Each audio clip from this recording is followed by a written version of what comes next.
slides. I want some recording later. Access the PowerPoint slides that we'll be using tonight. We'll go through the video description, the link there, the Google Drive folder in there, the PowerPoint slides, and also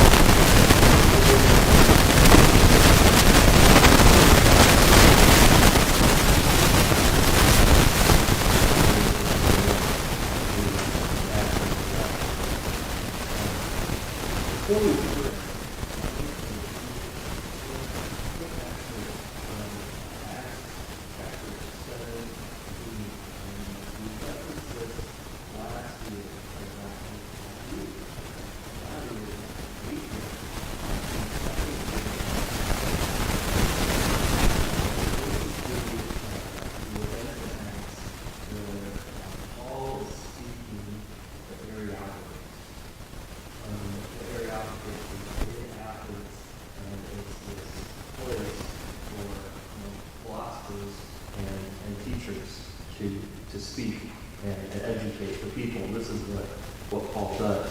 So it's in Acts 17, and I'll read a couple verses, first starting in verse 18.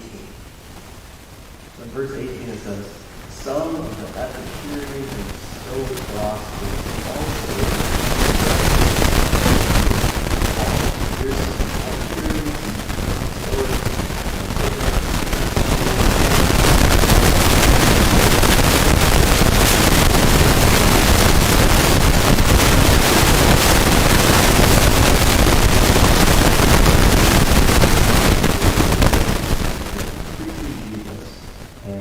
Resurrection. And they took him and brought him to the Areopagus. Okay, so then a couple verses later, go to verse 22. Now, Paul is in the Areopagus, and this is what he says. "Men of Athens, I perceive that in every way you are very religious.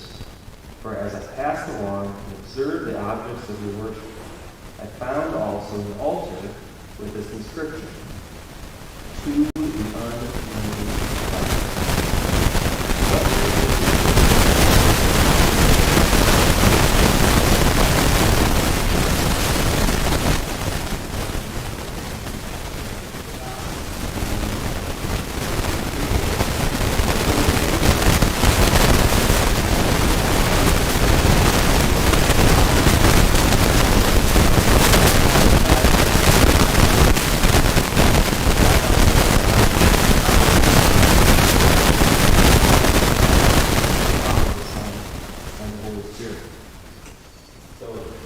The reason I bring this up and why it was mentioned last week is that Paul had no qualms with using philosophy,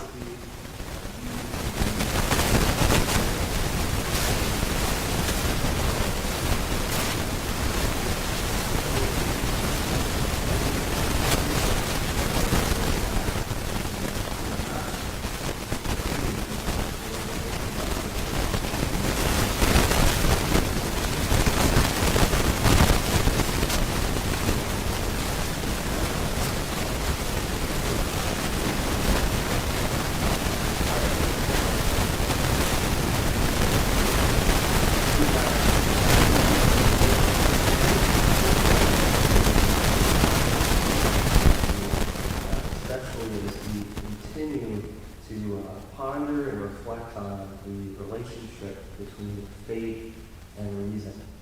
Please help us to be like Paul and follow his example, where we can use these different ideas and these philosophies to our aid and to our advantage in order to spread the gospel and tell more people about what Jesus has done for us and for them and the whole world.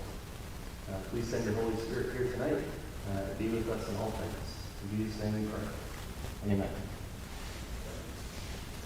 Okay, so tonight we are going to start with the video clip. It's just over about 20 minutes long. We'll start with the clip, do the quiz, and then we'll I have some slides as well. We'll go over a couple things that Dr. Francisco brings up, and we'll talk about it in a little more detail as we have time to do before we have to close out. But so get the video up, and thanks for giving the likes.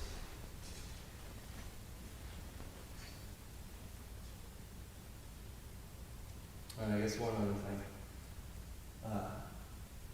Tonight's topic is, where does reason end and faith begin? So that's what we'll be exploring in this video.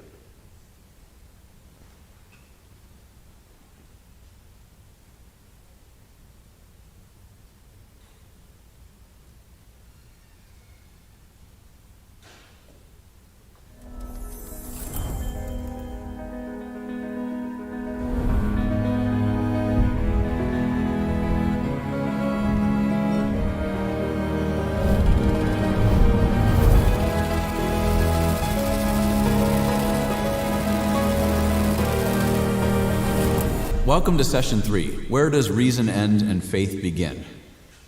In the last session, we took a quick tour of the ancient church. We looked very briefly at St. Paul at Athens and worked our way through the ages to St. Augustine in the 4th and 5th century, who made it the standard within Christianity that faith seeks understanding, that Christian people can be comfortable, albeit they should be discerning in using philosophy and reflecting or thinking rationally about the Christian faith and Christianity's place in the world. That standard persisted throughout the Middle Ages. In fact, you can find it expressed explicitly in the writings of an early scholastic theologian named St. Anselm. St. Anselm was born in the middle of the 11th century, dies around 1109, wrote a number of works. 3 popular ones are still available in English today. One of those is called Cur Deus Homo, Why the God-Man? And it's an attempt to show that the doctrine of the incarnation of God in Christ, that God was reconciling the world unto himself in the person and work of Christ, was a reasonable thing to believe, a rational belief, if you will, and in fact was a true belief over and against the claims of other religions. And in the introduction of Why the God-Man, Anselm tells us why he wrote the work in the first place, what people he hoped would read his book. He explained how in the Spanish Peninsula, for centuries at that point, the Muslim population had been growing by leaps and bounds, and there were also Jewish communities, both of which had views on Jesus, but very different views on Jesus than Christian orthodoxy. So Anselm writes this book and hopes that his readers, reading his arguments, digesting his arguments, would be, if the opportunity presented itself, would be able to explain the Christian doctrine of the incarnation and the atonement to those populations. But the curious thing about Why the God-Man is it doesn't work like a modern evidential apologetic that uses historical evidence and works from particular things to a larger conclusion. Why the God-Man really captures or symbolizes the spirit of faith-seeking understanding. For what Anselm does in there is provides a coherent account of the Christian doctrines that he takes on in the book. He doesn't try to prove it evidentially. So faith is the priority. And then he begins to explain so that other people might understand the rationality of that belief. Another example of faith-seeking understanding in Anselm's work comes in 2 books. One is called Monlogion and the other is Proslogion. And they're effectively, we might call them devotional writings today. It's almost like St. Anselm is having a conversation with God. And in a couple places in those works, he begins to rhetorically, in a way, ask God, if the fool says in his heart there is no God, that must therefore mean Christianity is wise. And so how could one understand the existence of God in a rational way? And the way Anselm describes this is quite almost mysterious. He said, if God is defined as that than which none greater can be conceived, and if it's implied that it's greater to exist than not to exist, which was a common assumption in the Middle Ages and going back to the early church, going back to the writings of Plato, That therefore means that God exists. Now, that argument is sometimes called the ontological argument for God's existence. And while it might not be persuading to those of us living in a scientific, evidential, inductive age, for medieval people, it made perfect sense. The commitment of faith to God's existence took priority, but then through a elaborate philosophy, or maybe not so elaborate, but if you read the works, you'll find out that it is quite profound. He's able to show that it's coherent, internally consistent, if you will, to believe God exists. And that's enough according to the standards of the 11th and the 12th century. Now, around the same time that St. Anselm's living and will eventually die in the early 12th century, Europeans are becoming increasingly aware of not just the Muslims and the Jews who live in the Spanish peninsula, but they're also increasingly aware of a civilization that's been around for some time and growing for some time to the east of them, the civilization of Islam. And they're also beginning to learn that Islamic civilization has its own scholars and its own philosophers. In fact, around the 12th and certainly the 13th century, the works of Aristotle are going to make their way from an Arabic translation into a Latin translation into Europe and begin to be read in these new and very early universities that are starting to take shape in the Middle Ages. Europeans are also starting to travel through and also to this civilization. Merchants like Marco Polo will travel along the Silk Road in the northern parts of Islamic civilization, encountering different people all along the way. Franciscan and Dominican monks who become missionaries will travel to the Holy Land, to Egypt. One in the late 13th century will even spend about 10 years in the city of Baghdad. And so as they're having these encounters with people who don't share their assumptions, a growing need arises in the universities that are starting to take shape in the what are called the High Middle Ages. And the need was, in a way, captured by this question: where does reason end and faith begin? And it's driven by this desire that those Christians who might spend time among non-Christians would be able to use reason as common ground to converse with them and to persuade them of some of the truths of Christianity that could be known apart from revelation, apart from the scriptures, but nevertheless be concluded that they were true just on the grounds of logic and philosophy and reason. Now, the great thinker in the Middle Ages who's going to address this question, where does reason end? Whether it's the reason of a Christian or a Muslim or perhaps a Buddhist or a Hindu further east, was in the writing of St. Thomas Aquinas. Thomas Aquinas is probably the most important theologian in the Catholic tradition. He plays the same role that Martin Luther does to Lutherans or John Calvin to the Reformed. You cannot underestimate the influence of Thomas Aquinas. Even more broadly, Thomas Aquinas continues to exert an influence on Westerners generally to this very day. Martin Luther King Jr., for example, in his famous letter from a Birmingham jail, cites Thomas Aquinas and Thomas's reasoning about how law works to make his case, as he famously put it in that letter, that an unjust law is no law at all. So you can't underestimate the influence of this man and the way he thinks about the world and his influence on Christianity, but Western civilization more broadly. What's important for our topic here, though, is in Thomas's work, especially his two great summas, the Summa contra Gentiles, which could be translated as summation against non-Christians or summation against the Gentile people, and also his Summa Theologicae, a summation of theology. Aquinas does his best, especially in the former book, to prove what he can through reason, the truths of the Christian faith. But he acknowledges throughout the work, you can only prove so much. You can prove God exists through reason.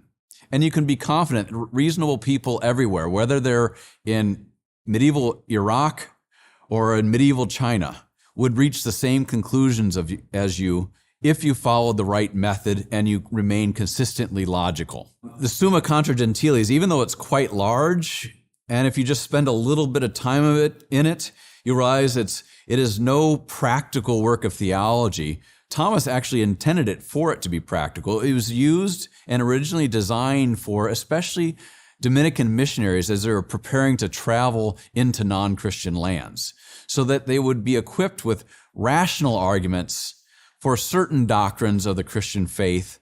And once those were demonstrated to be proven and agreeable to human or universal human reason, then you could begin to preach Christ and reason from the scriptures and move into the particular doctrines of the Christian faith. In the other great summation of theology, Aquinas begins to ask the question and give answer to the question, how can any rational person know that God exists? And though he doesn't put it this way, he attempts in 5 different ways to argue from neutral grounds, independent of any faith commitments, that any rational person will conclude that there must be a creator from which the universe came. We call those the 5 ways for proving God's existence. The 5 ways are still influential today in the realm of the philosophy of religion. Even Richard Dawkins, in his work, The God Delusion, spends time attempting to, and I would say inadequately so, refuting the 5 ways of Thomas Aquinas. Now, we're going to get into the arguments for God's existence in a later session. I want to quickly move beyond St. Thomas Aquinas to a thinker from the next century, the 14th century, who also exerted a tremendous amount of influence on how Christians think about faith and reason. He's, for most Christians, an obscure figure. But if you spend any time reading medieval history or perhaps Reformation history, you'll probably at least encounter his name. His name was William of Ockham. He lives until about 1347 AD. He's from the British Isles, a Franciscan monk, part of a school that's sometimes called nominalism, that in many ways did not reject the principle of faith-seeking understanding, but certainly rejected what he would have described as the hubris of Thomas Aquinas, or even Saint Anselm before him. For William of Ockham, reason certainly was powerful. It could tell you about the world you live in. But reason could only tell you about the particulars of the world you live in. To abstract higher, to think that you found a particular example of design in the created order, and then abstracting higher to suggest that there might be a designer behind all of that, was a step too far, according to William of Ockham. For William of Ockham, you could simply use reason to describe the world that was apparent to your senses. And that's as far as reason could go. In fact, in a particular discussion on Thomas Aquinas, William of Ockham says, you might be able to suggest that there's something higher, but that's as far as you can go. You can't prove God exists, and you certainly can't prove that there's just one God. All of that stuff that Thomas Aquinas was so confident you could prove, William of Ockham says, all belongs to the realm of faith. It can only be believed. And in believing, you could then know it. While William of Ockham is kind of a controversial figure in the history of philosophy and intellectual history more generally, in many ways starts a new tradition that resembles maybe a bit of Tertullian's approach to things, but has its own particular nuances. Again, for William, reason was powerful, and it could tell you about the world you lived in, but its end was very limited. It could only be used to describe our world. For William of Ockham, the scriptures, and he would add very quickly, the teachings of the church, should play a priority in any thinking about what's higher, whether it's God, the angels, how theology should be ordered, and so on and so forth. I bring up William of Ockham because in many ways he's a hinge between medieval philosophy and thinking about faith and reason and what will unfold in the early modern period, starting around the time of the Reformation. More importantly, I bring him up because many people claim that Martin Luther borrowed almost directly from the writings of William of Ockham. And indeed, you can find a lot of influence from William of Ockham and what's called the nominalist philosophical school on Martin Luther. When Martin Luther went to the University of Erfurt, his teachers were almost exclusively nominalists. In fact, if you read anything on Martin Luther and reason, you're bound to encounter historians and theologians making the claim that Luther called reason a number of nasty things. In one place, he calls it the devil's whore, Frau Hulda, even an enemy of the church. And those are all true and legitimate. When Luther, like William of Ockham, critiques reason, he's doing so in a very particular way. He's critiquing those folks, those thinkers in the past that he believed had equated reason with faith, who in many ways taught that one could reason themselves into saving faith. Luther also was suspicious of using reason and philosophy to construct a comprehensive or a totalizing worldview.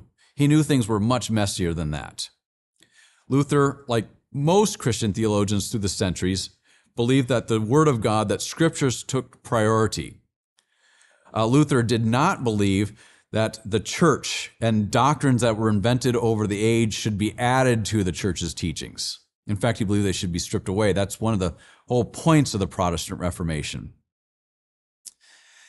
But at the same time, Luther did not discount reason entirely. In fact, in his small catechism, the basic instruction book for any Lutheran, after quoting the first article of the Apostles' Creed, I believe in God the Father Almighty, maker of heaven and earth, Luther asked the question, what does this mean? And responds, I believe God has made me in all creatures, that he's given me my reason and my sense experience and still preserves them. Even though we're fallen, God still preserves our reason and our ability to interact in the empirical world. Elsewhere, he will describe reason as the master in the temporal arena. For Luther, he will in a number of places call reason God's greatest gift to humankind in figuring out how one should live, how one should construct a political order, how one should conduct civil matters, and so on and so forth. Other places, especially later on in life, as Luther, like earlier medieval theologians, became increasingly aware of cultures, in particular Ottoman Islamic culture, cultures that didn't share the same assumptions as Christianity, he also begins to express a favorable opinion about what we might describe as natural theology. He says in one place that the universe cries out and bears evidence all around us that every human being, because they are fearfully and wonderfully made, that they are designed to live in such a way, to move in such a way, all of those evidences pointed to the fact, a reasonable fact, that there's a creator or a designer behind things.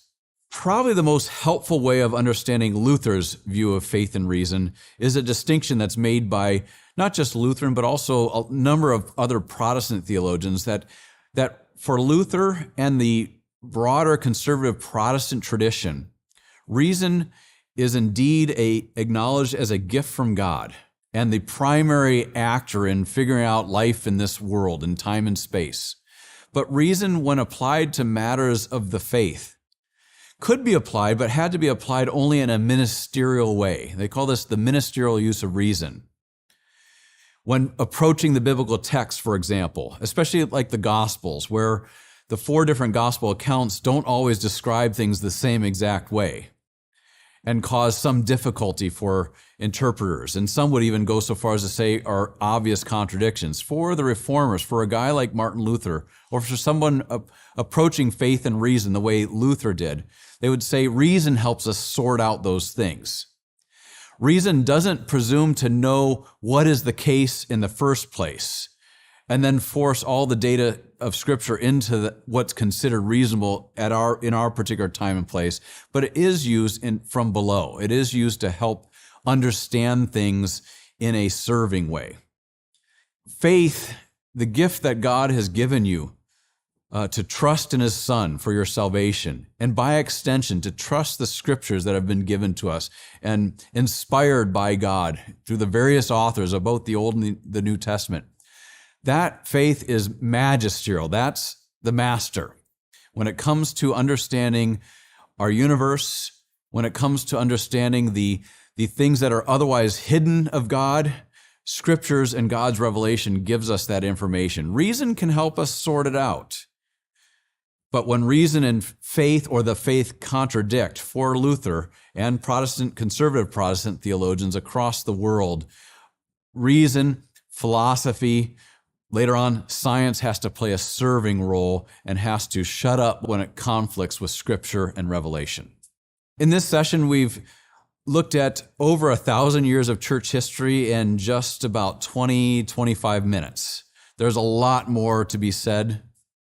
In fact, I'd encourage you to read any text you can get your hand on the medieval and early modern or Reformation church. It's a fascinating history. The thing we should remember from all this, though, is that the question about reason and its relationship to faith over the course of these centuries, and the way it will continue to play out in subsequent centuries, is that there's not a consensus that's uniform, but by and large, most Christians agree that reason does operate in the temporal arena. In fact, I can't think of a theologian who would deny that from this era we've been looking at.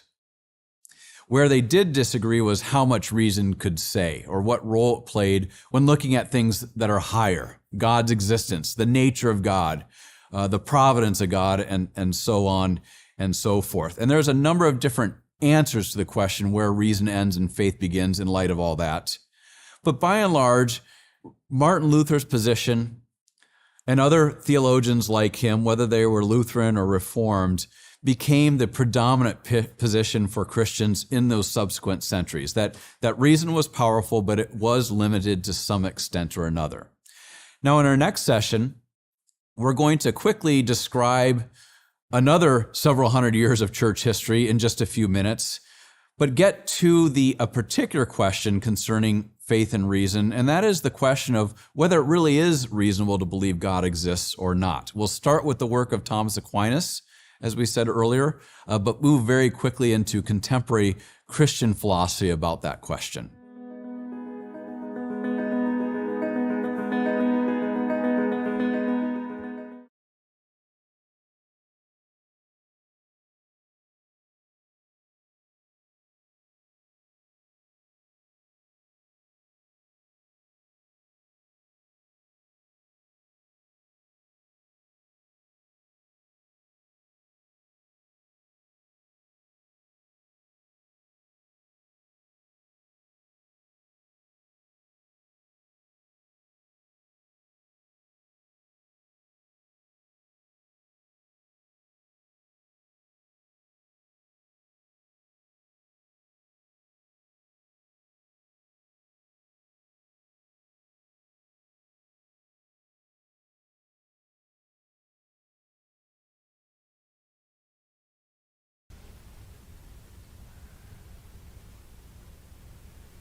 So I'm going to get back to we'll take the closing now.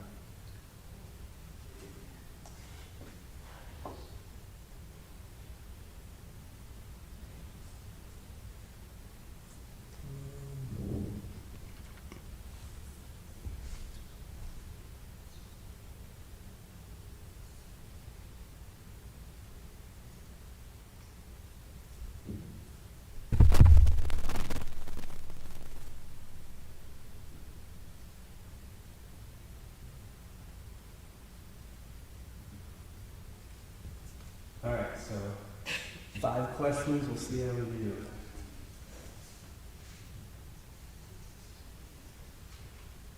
Oops. Put it down there.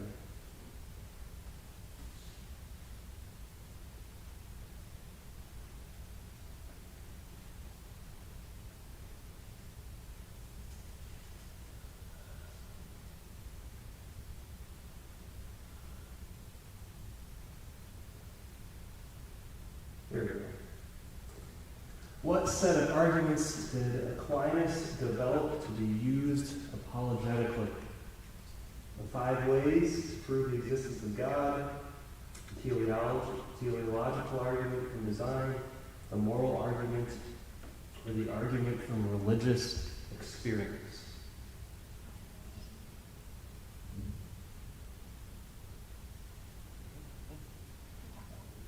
top one? Okay, 5 ways. That is correct.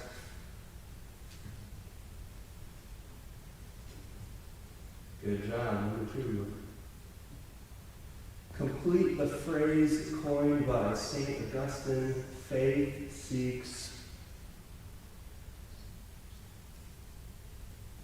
faith-seeking understanding. Yep, that's right.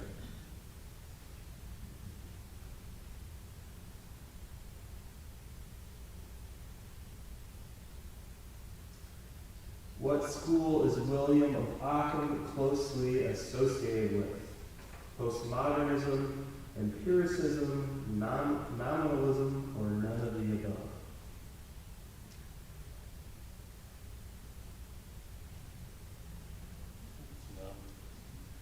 It's nominalism, yep.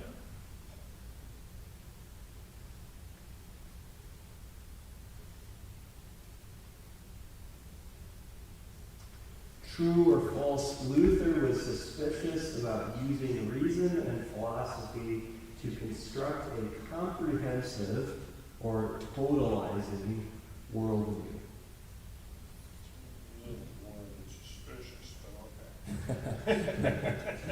True. Yep, it is true.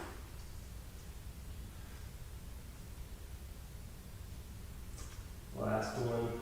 Which philosopher is credited with formulating the ontological argument for God's existence? Aquinas, Pascal, St. Anselm, or David Hume?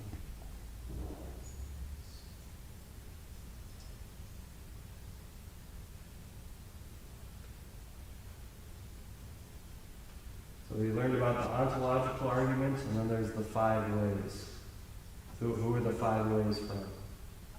We had the previous question. That's Aquinas. Okay, so the ontological argument.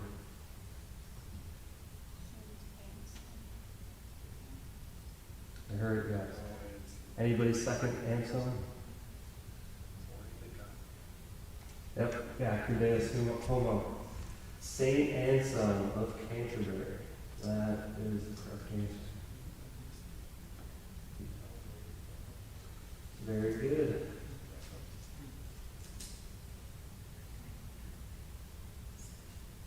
Alright.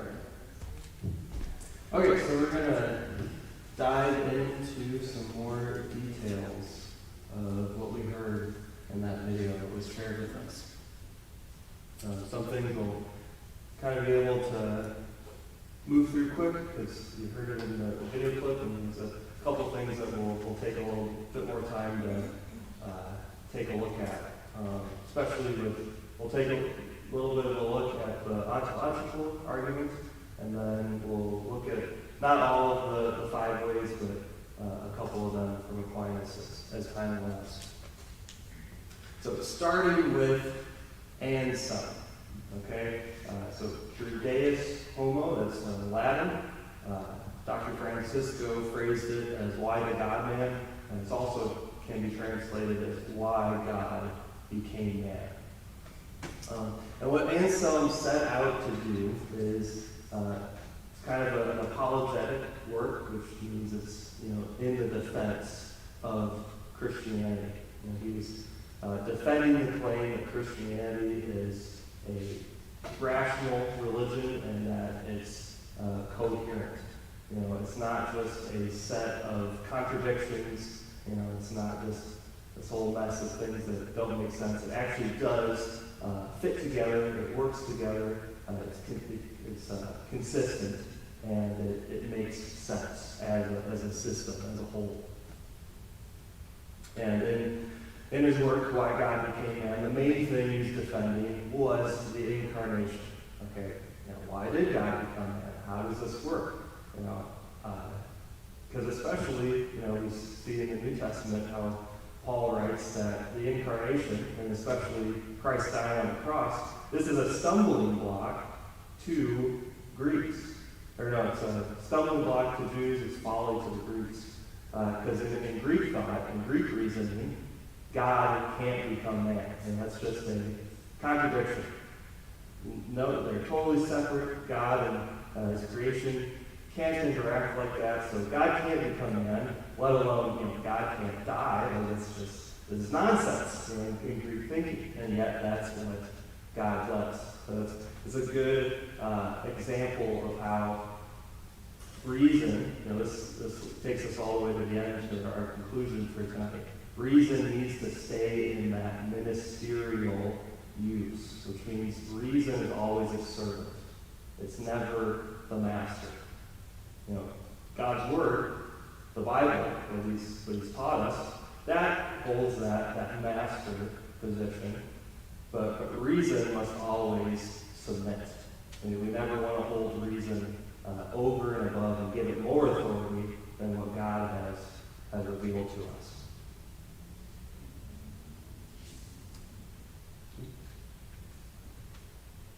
Okay, so this is the ontological argument that Anselm comes up with. And ontological just refers to an argument of being. When you talk about ontology, you're talking about the way things are and that they exist, and they have being, they have existence. So we'll spend a little time taking a look at this argument and maybe even critiquing it, maybe even kind of analyzing it and saying, Anselm, this doesn't really make sense. And that's okay to say. There's even, Thomas Aquinas in his 5 ways, he had things where he critiqued Anselm's argument, and in his 5 ways, Aquinas tried to improve upon this argument and make it better. And today, there's a lot of critics, theologians, critique Anselm's argument and say that it's not very, very sound. My position on it is, I think it's a sound, it's a coherent argument, but I think it's more likely that, as Dr. Francisco mentioned, that us modern day people,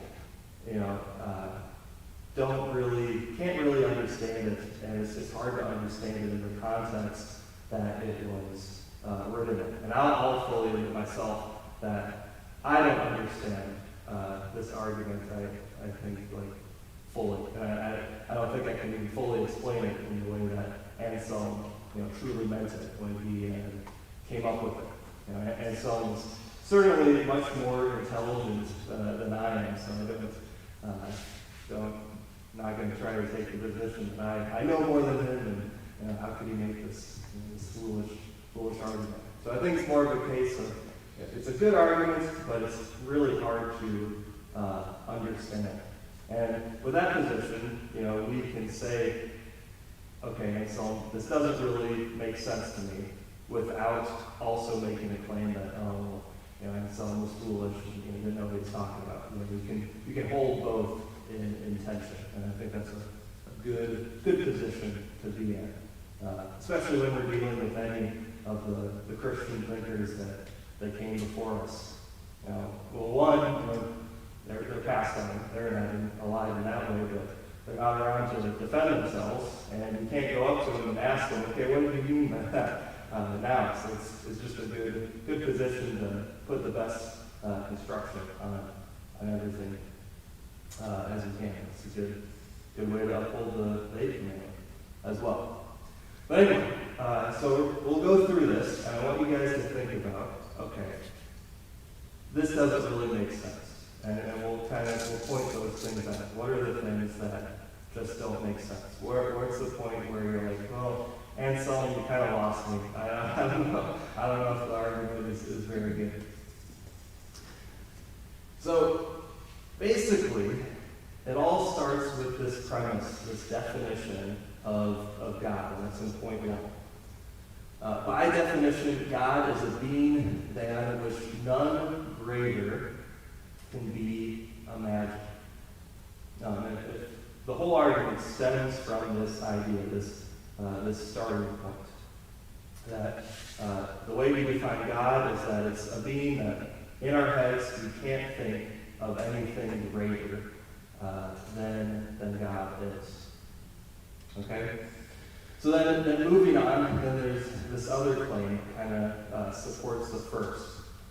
And this goes along with other assumptions within Greek philosophy. And it's the idea that existence in the real world is better than having an idea of something in your mind. So imagine this as a pencil. Is this pencil, is it greater than the idea of a pencil in my mind? Which is better? Which would you rather have? Do you want a real pencil to write with, or do you want the idea of a pencil in my mind to write with? Yeah, you want the real one, right? The real one that I can hand to you, and if you can use it, you can feel it, it exists in this world. It has being in the real world. Okay, so then, taking those two ideas, okay, God is which, you can't think of anything greater in your head, and existence in the real world is better than an idea in your head. So if God exists as an idea in the mind but does not necessarily exist in reality, then we can imagine something that is greater than God. But we cannot imagine something that is greater than God. So Anselm says, it's impossible to think of something greater than God. You just can't do it. If you thought of something greater, then that would be God. So then he goes on. If God exists in the mind as an idea, then God necessarily exists in reality. God exists in the mind as an idea, therefore God necessarily exists in reality. That's just what's good there. It's not saying. Exists in reality. So basically, if the idea is there in your head of that which none can be thought of as greater, and if existence is better than the idea, and you can't think of anything greater, then God must exist in reality, necessarily. So, any parts of that where you're like, hold up, like, that really doesn't make that much sense to me. Like, maybe you feel like there's a spot where you make a jump, and you're like, I don't know if you can jump to that next point. I was at the theological symposium at St. Louis a year ago now, I guess, and this argument got brought up, and somebody made the comment that whenever I get through the end of Anselm's arguments, and I think he's probably right, but I can't help feel that I got tricked somewhere along the way. So, any comments, anything that you guys jump out at you? It just doesn't make sense. Any things that seem weird about it?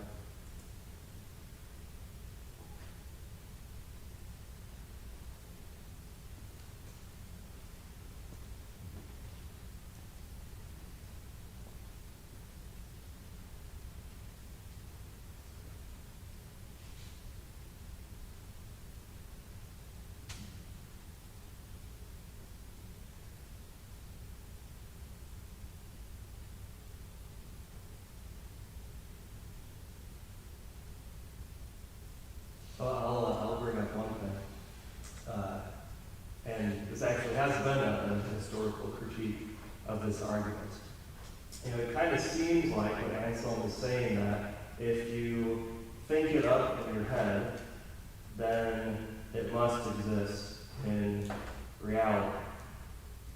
So it would also be true that if I can think up a unicorn, if I can imagine a unicorn, does that make it necessarily true to exist in reality? Well, no, right? If I imagine an island that is filled with gold, and this is the example in historical critique. If I imagine an island that is perfect, it's paradise, it's filled with gold, and it's the best vacation spot anywhere. It's the greatest island ever to exist. And if I could think it up and that there's no more greater island than this, then therefore it must exist in reality. It must be out there somewhere on Earth. You just gotta find it. And would that be true? It kind of seems that's what this argument is. You could use this argument to argue for.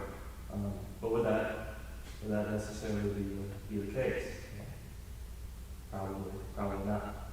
But then if you break it down, like, yes, an island that's perfect or full of gold doesn't exist. But if you separate them, you know an island exists, and you know a perfect place exists, you know gold exists.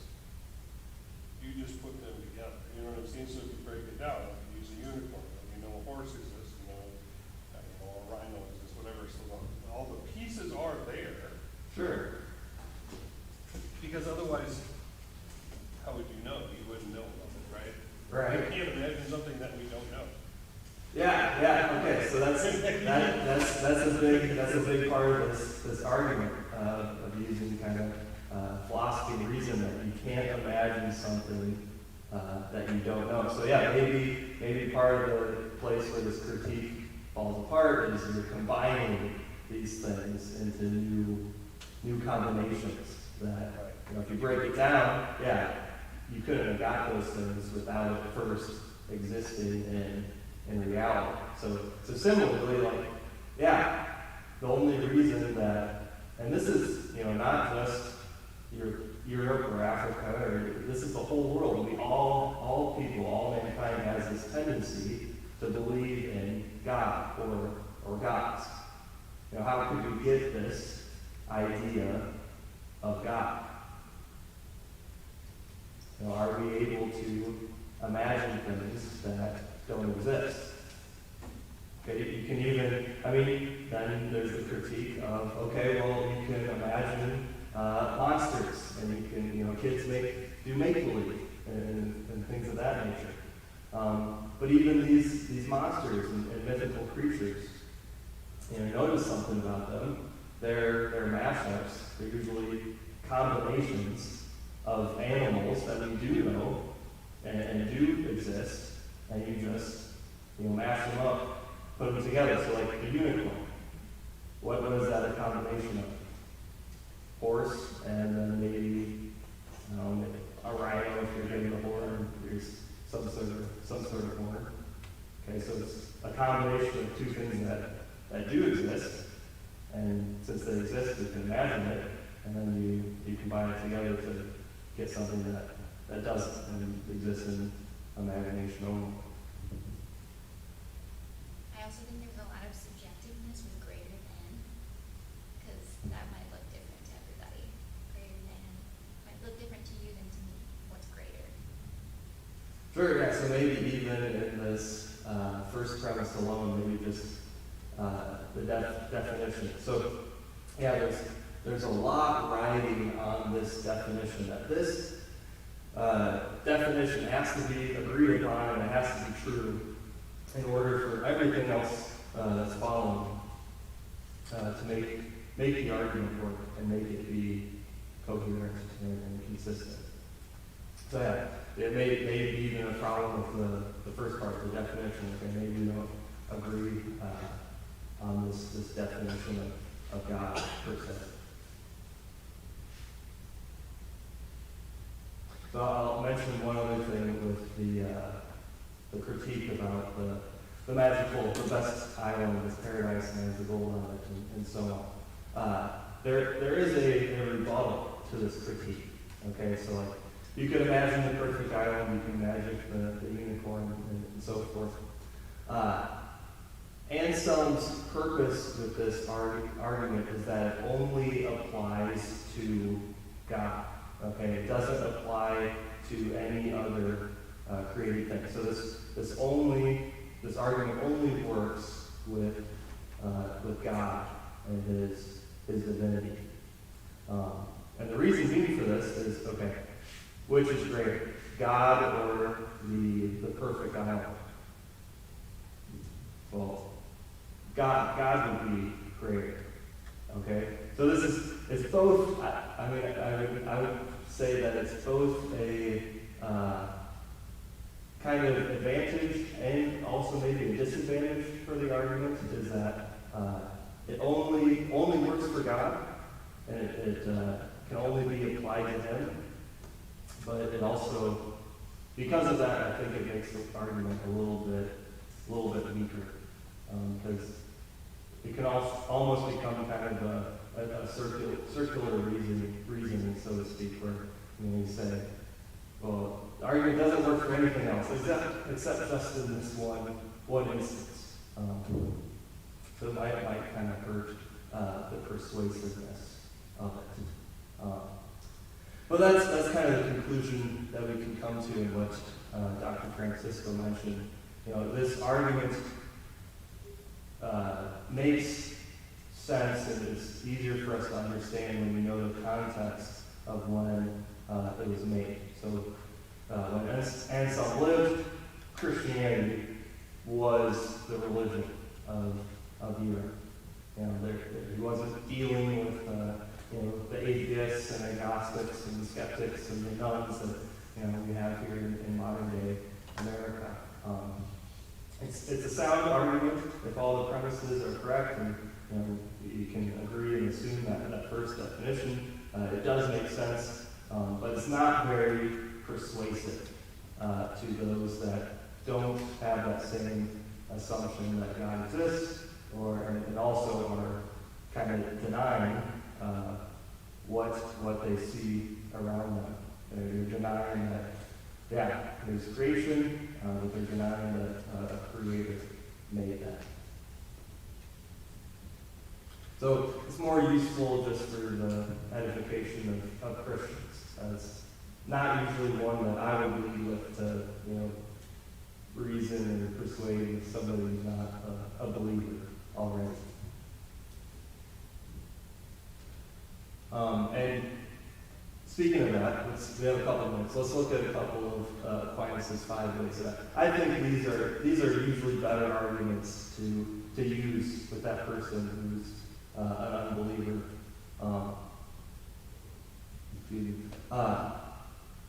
So let's do number 2, the second argument. The argument from efficient cost. Okay, so another thing of this philosophical idea being brought up here. There's 4 causes that Aristotle speaks about. And Aquinas, he was a student, not literally Aristotle and Aquinas, they lived many, many years apart. But Aquinas, he read all of Aristotle's works.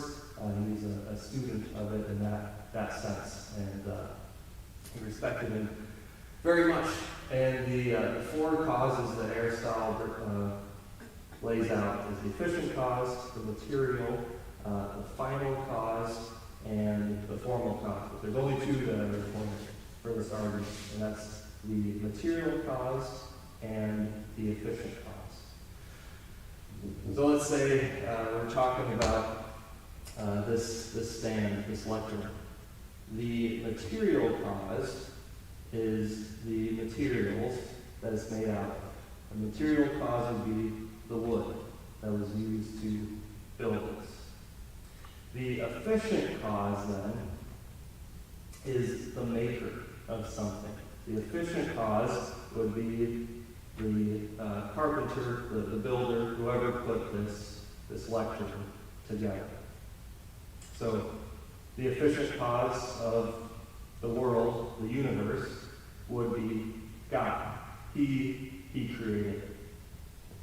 And that's what this argument comes down to. So everything has a cause. Everything has these four causes, which make up the universe.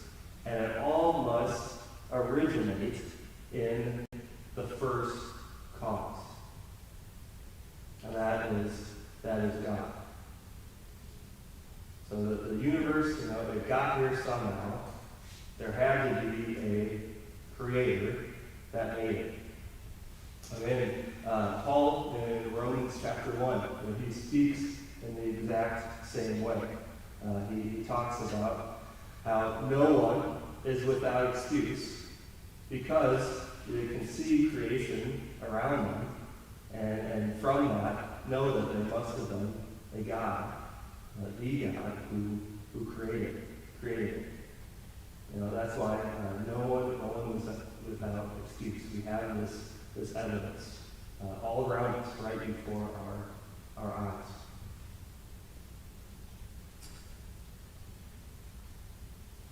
Let's look at number 4 as well. I enjoy this argument as well. The argument from gradation. Since all existent things can be compared to such qualities as degrees of goodness, there must exist something that is an absolutely good being. And I love this argument because much like all of these arguments, they're arguments from common sense. And they kind of find their origin in things that we do, and many times we don't even realize it. Okay, so they're all common sense, but we might not even realize that we're using that common sense sometimes. So, for example, you are at the grocery store and you're picking out produce, or you're picking out some apples that you can buy and take home. When you're looking at those apples, are you going to pick the one that is bruised and has some wormholes in it? Are you going to pick that one? Okay, no, probably not. Which ones are you going to look for? The best ones. Yeah, the best ones, right? Okay, so here, without even really contemplating it or putting much thought into it, you are using this idea of gradation. Okay, some things are better than others, and some things are worse. Okay, but this is where God comes in, and God is, since God is perfect, and He is the most good, the highest good, He's absolutely good. He is the measurement stick by which we can compare all these things and determine what is better and what is worse. Okay, so if there wasn't an absolute good, if everything was relative, how would we know if something was better than something else? Maybe somebody could show up and they're next to you shopping at the grocery store, and they see that apple with the bruises and with the wormholes on it, and they say, you know what? I like these better. I think this is objectively better than those other shiny ones. I like the mealy texture. This is the best way to consume an apple. Some extra protein in there. That's the best way to go. Do we have to just stand back and kind of shrug our shoulders and say, well, I guess that's his perspective. I can't say that he's wrong. Everybody's perspectives are just equal. That's his truth, and I have my own. Or can we make an argument that even though that may be his opinion, people have their preferences, people do have their opinions. are we still able to make an objective argument that one apple is better than the other because it fits the ways that an apple is meant to be? Is an apple meant to have a mealy texture? Well, no. Even with the ripeness of fruits and vegetables, there's a window of when it is best to be eaten, when it is most enjoyable, and when it's at that point where it's best to be consumed by humans. Now we can make that argument objectively because God is that standard. He is our measuring stick. He is our ruler of what is totally and absolutely good. He is the highest good. Everything else is below him. In comparison, we can make these differentiations and tell the difference between what's better, what's good, what is worse. I like that one because it's really easy to use just everyday examples of how we assume that goodness is real, and we use it to make these decisions all the time. So even if someone doesn't believe in God, even if someone is a relativist and they don't believe in absolute truths, you usually, almost always, you still can get them to admit that humans and society functions in a way that we assume there are absolutes, or we assume that there is a good. There's really no way to get around that because we just do. We do it all the time, and it's not just us Americans. People, all mankind. We make those same decisions and act in the same way. The difference is for Christians is that it's more than just a assumed good. It actually exists in God. And which is even, here's reason coming in, which is more reasonable? Is it just a assumed good that's make-believe and we just all agreed upon that, for an efficient society, we're just going to agree that this thing exists and it'll make everything work well? Or does that good actually exist? To say that we just agreed upon this and it doesn't actually exist, that's to make the same argument like this, that imagine a universe where water doesn't exist and the liquids don't exist, but you are thirsty. That's making the same argument as if, okay, we use this idea of good, we use it all the time, but it's not actually real. It doesn't exist. It would be the same thing. Or similarly, imagine a universe where an amoeba, amoebas are asexual, they reproduce by themselves. Imagine a universe where an amoeba has the desire to reproduce with others, to have sexual intercourse. That's just nonsense, because it's asexual, right? And we wouldn't have these desires unless they were actually true. So these desires that we have that God has put into us, because we have been created by Him. So just can't get away from it.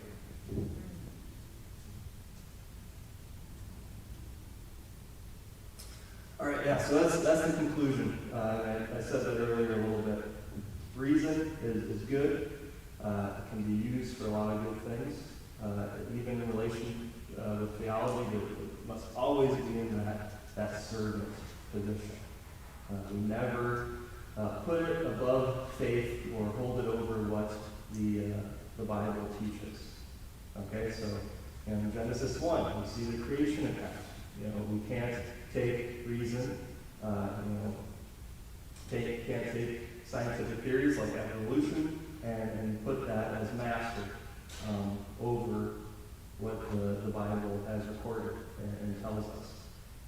Just like the Greek thought that God can't become man, God can't die. We can't take this reason and hold it over as a master of what the Gospels have recorded and tell us.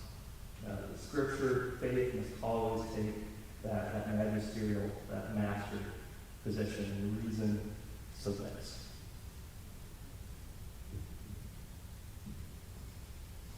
All right, let's pray.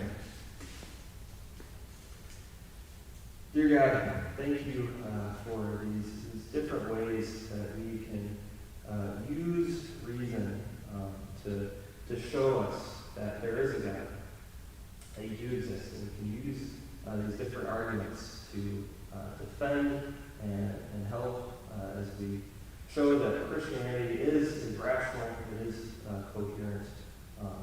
It does make sense. Even still, we know that there are things that reason can't tell us. We know the reason that there is a God, but reason can't get us to the cross. It is only through faith, only through your word, that we know that Jesus came to earth, died, rose again, so our sins could be forgiven. Please help us to always keep faith and reason in their correct positions. Help us to never mix them up or put reason over faith, but always keeping faith supreme. Help us to do that in everything we do in our lives as we go out into the world. In Jesus' name we pray. Amen. All right, thanks to you guys. You have a good night, and we'll see you later.